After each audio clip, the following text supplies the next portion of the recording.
everyone. My name is Shannon M, and I'm super excited to be doing an ENGtalk for you today as part of OSPI's new ENGtalk program. So I am a materials engineering graduate from McMaster University. However, now I'm all about guiding lost souls home and really helping you find out that next piece of your journey. As part of this, I'm the founder of Engineering a Magical Life, as well as Souls Outside. So today we're talking all about cracking the career code. And so whether you're really locked into engineering, you know it's for you, or you're starting to maybe doubt or question where you're going to take this path, or you're just looking to explore other options of where engineering could take you, becoming a project manager is a very common next step for engineers. That's what this is all about. We're going to go through 7 secrets to really crack that career code so that you know you're following where you're meant to be as you go out and navigate and explore. So a little bit about me and my journey.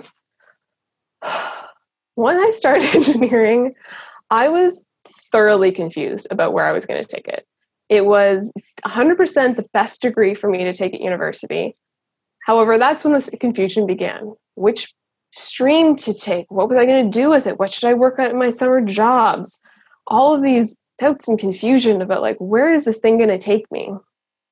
And really figuring out what path I was going to take. However, being part of programs, I've been involved with OSPI for many, many years and other outreach programs to be able to explore options and connecting in with lots of networking events. I was able to find a happy place at the International Zinc Association, where I worked for just over 5 years in an engineering role. And I found that it was that position. It took me a while to get there, and it was really a perfect blend of both my education, both of my degrees, as well as including some of that fun stuff of travel and adventure and going to conferences and meeting new people, which was super awesome. However, then there reached this point where I wasn't really sure anymore. And so that's when I started really learning the secrets that I'm about to share with you today.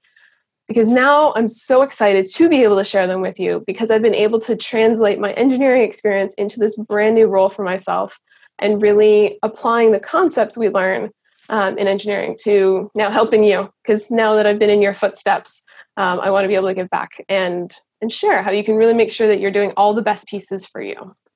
So let's get into cracking the career code. All right, let's dive into secret number 1, all about career vision. Now, I'm sure you've heard, what's your 5-year plan, your 10-year plan? What are your future goals?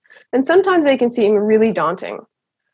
And at the same time, it's super important that we know where we're going, where that next point on the map is that we're traveling towards. This is really how we know where to aim. And when we get into making decisions about our future, what jobs to apply for, what promotions to go for, when to change companies, if we know where we're aiming, that's how we're able to make those decisions. So as much as you may be resistant to it, just take that 5-year timeline or that 10-year timeline off of it and just think about, in an ideal world, what would I be doing? What would my life involve? What kind of job would I be doing? Who would I be working with? And just without a timeline, what is that ultimate vision for yourself? Because then you can start acting towards it today, now. All right. Which brings us to secret number 2. A solid foundation is required. Now, as engineers, even if you aren't in civil, you all understand how important a solid foundation is for any structure. And the same is true for you and your career, and really even your life, is having solid skills that we can rely on and we know are there. So these are some, reading, writing, arithmetic are those 3 basics we've learned in grade school. And we keep going forward and adding other new skills to this foundation, building it up and building up till we have a really strong, maybe you want a mansion or a castle or some other amazing structure for your life, whatever is part of that vision for yourself in secret number 1. And we build this foundation through repetition. That's how we get solid skills. And I would really encourage you, whatever you already know you like, think about whether you've done a lot of practice for it or whether it's just a natural talent. Because while natural talents are amazing and awesome, we want to be able to have skills to back that up. So I'm naturally awesome at, going out in the woods and camping and doing those kind of things. I'm really awesome at reading. However, it was a skill for that in terms of guiding people outside that's where I'm going to learn, more communication skills. So how can I communicate more effectively with them while we're outside on the trail and going forward? Something I'm naturally not awesome at was speaking and doing videos like this, or going to networking events and connecting with a lot of people. So that's something that the natural talent was a little low. So I reached out to people to get advice and support and guidance on how to do that more. And now networking is, a skill that I'm going to say I've aced it. There's always room for improvement with everything. And I'm really comfortable in networking events. I'm really good at going in and meeting different people and seeing where those opportunities are going to go. And that's all through the development of skill, the solid foundation piece for me now. However, having those solid skills is only going to get you so far if you stop once you've gotten them. And so this leads us into secret number 3, the magic of momentum. This is a particular favorite of mine because I get really sciencey with it, which I hope you'll all appreciate as engineers. So we all know Newton's first law of motion, that an object in motion remains at rest or in uniform motion unless acted upon by an external force.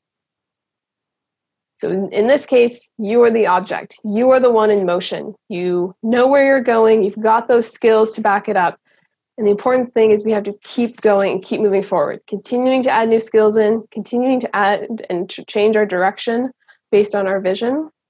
And most importantly, we have to keep going because, if we let the friction forces, the external forces, those people in our world that say, I don't know if you can do that, if we let them cloud our minds and become the main voice in our heads, that's going to slow us down, and then we'll end up stopped and rest, and well, then we don't progress. There is no point in having a talk like this because you would just be hunkered down in your little bunker, not really doing anything. So we need to be keeping it motion, and we're going to get into a couple secrets later on about how we can help ourselves stay in motion, stay in momentum, continuing to move forward. So these are our first 3 really about you cracking the career code tips, these secrets.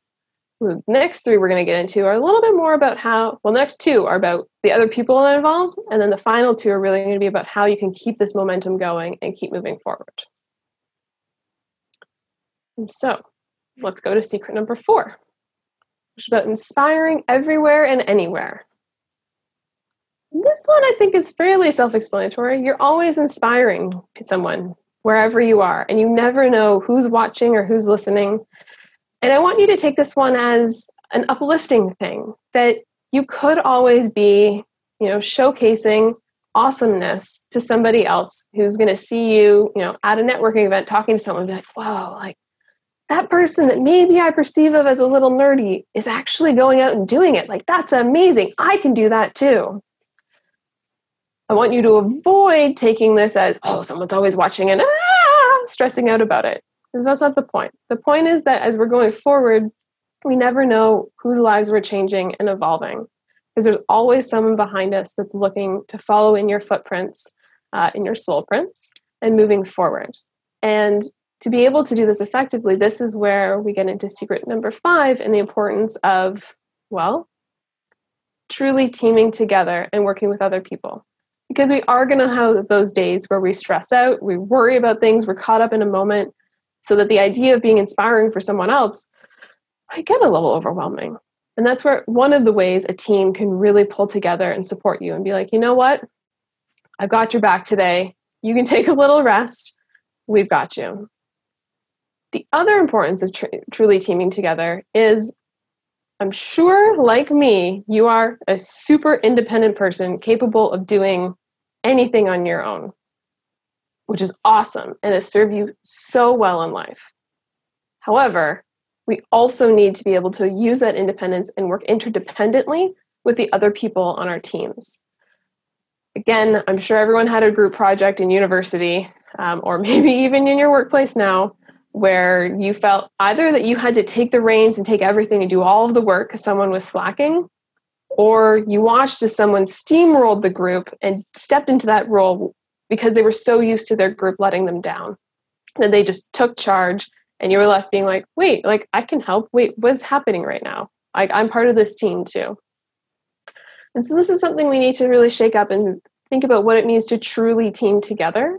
Beyond just identifying roles, there's that having to give people space to stretch and to grow and to fill that the requirement and what their role is in a group, while also setting boundaries and criteria and expectations so that people do things on time.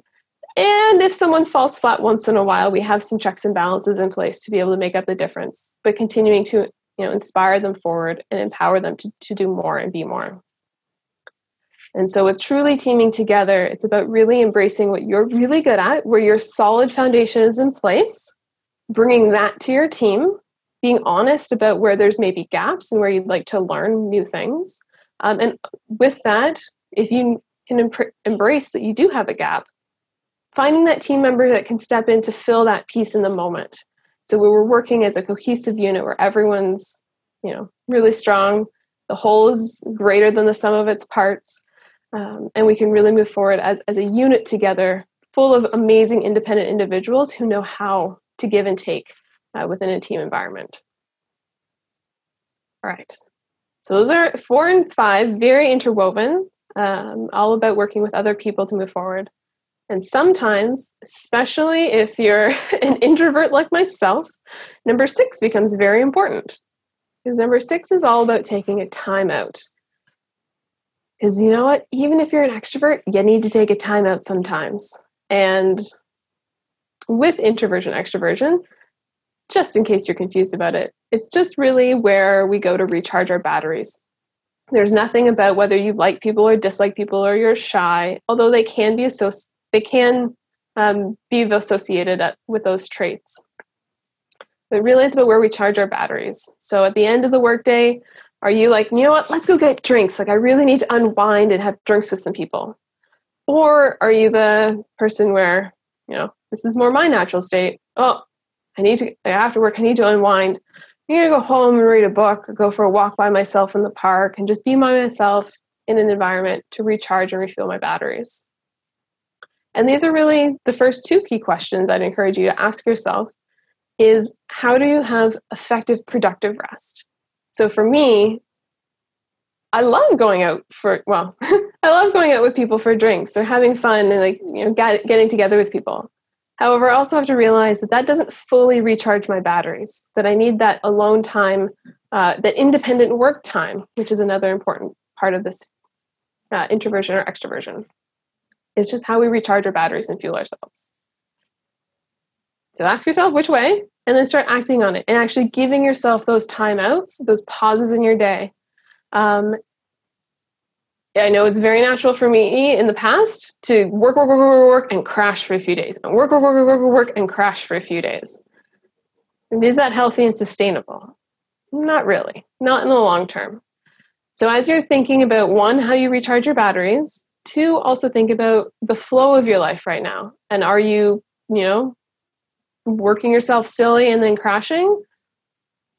If you are, highly recommend you take a look at The Secret, because we want to find ways in the middle of our day to take those breaks. Can you step out for 5 minutes and just stand outside and enjoy the weather when we have nice weather? Or are you able to go for a little walk? Or is it something where you, stand up and do jumping jacks because you need to get the energy moving? At the end of your workday, do you need to say, hey, family, I just need 30 minutes for me first, and then I will totally engage with family and what everyone's doing and hear about your days? Trying to play around with how you actually refuel so that you can always be at your A game at the workplace and in your job and with your family and your friends and whatever else you have going on beyond your job. Now, as you go to explore that, we get to our secret number 7 for today, which is all about it coming from within.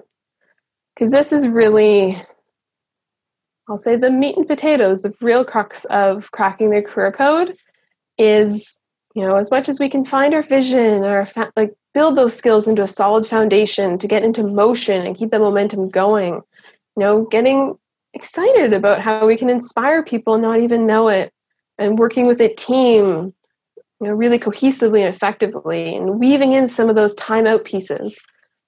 all of these pieces come from within us because we're the person with us every minute of every day, all year long, for our entire lifetime. So as much as sometimes it can become very tempting, and I know I've been there too, where you just want to complain or blame other people for things that are going wrong or that are frustrating, at the end of the day, you're the one that's always there. It's always you within yourself. And so tapping into who we are, why we're here on this planet, how we're meant to change the world, as I've yet to meet an engineer who doesn't want to change the world. We all have that drive. We all want to go out and make the world a better place. And it's coming from within. So tapping into who you are, why you're here, and just beginning that process of evolving from not just what you can do and what other people have congratulated you for and noticed that you're good at, what's in you, what's inherent in you and your being. All right, and now we come to a moment of reflection, something I highly, highly encourage you to do and gift yourself with this time to actually reflect and think about and let it roll in the back of your mind all of these secrets that we went over today. What is your career vision? What kind of things are coming from within yourself? Where could you use a little more momentum? You need a little kick in the pants sometimes. Some skills that maybe you need to, practice some more and really get more comfortable with. All those things about, working with a team and being able to show up with all of what you've got, all of those solid skills you do have, and being honest when you need to fill in some gaps and stretch yourself further. Exploring, how do you take a time out right now? Is it effective? Do you find yourself rejuvenated afterwards? Or is it just kind of a neutral, well, that was fun kind of thing? Or even worse, do you feel more drained after these activities? And how can we adjust and recreate them? So I really encourage you to take 5 minutes even, 10 minutes, or if you're watching this at a time where you want to go for a walk and take an hour, it's my favorite, to really allow that to mull so you can really make the most of the content you just, use some of your valuable time to listen to. And then after you've mulled or in the middle of it, encourage you to reach out to ambassador@ospi.on.ca with any questions you have, anything you learned, anything that I need to know from today's presentation, and just connect with us. More resources, more awesome is always here for you. So again, reaching out to ambassador@ospi.on.ca. I look forward to continuing the conversation.